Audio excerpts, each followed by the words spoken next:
college student demonstrations for Palestinian rights are gaining momentum, but the faces behind the movement are now hidden. What is Keffiya and why are the protesting students hiding their faces?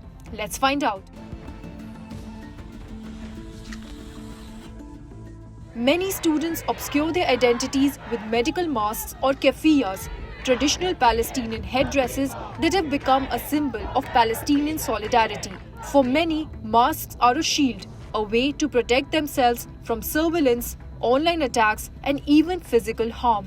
While students across America have taken action, including marches, sit-ins, and encampment buildings, a chilling fear of repercussions hangs over them.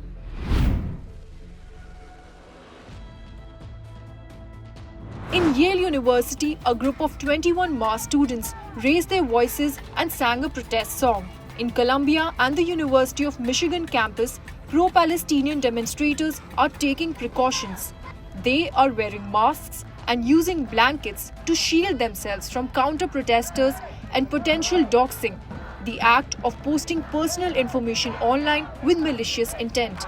Organizers are offering masks to newcomers at encampment protests in the University of Michigan, while students stay anonymous, fearing punishment.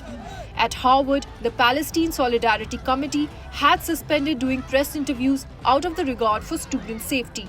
One activist group spokesperson says the mask wearing is a grassroots movement within protest communities focused on the safety of everyone involved.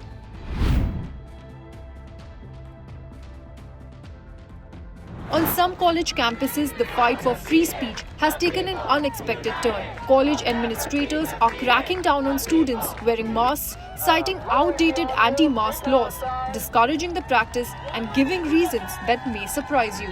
At the University of North Carolina, the campus chapter Students for Justice in Palestine received an official email citing campus policy and state law against wearing masks. Meanwhile, at the University of Texas at Austin, a protest was cancelled because the organizers suggested that participants wear masks. Police later arrested dozens for trespassing, including a journalist simply documenting the event.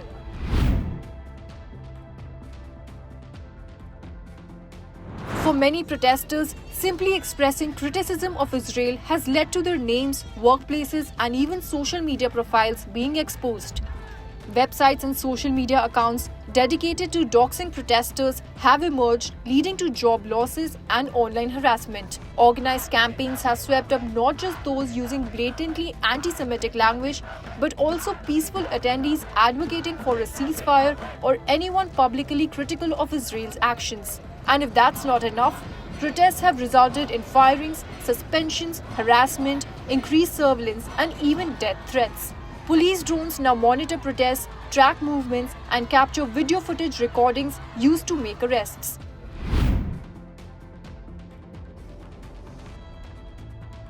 Anti-mask laws were originally intended to stop the Ku Klux Klan from hiding their identities in the US. The Ku Klux Klan is an American white supremacist, far-right terrorist organization and hate group.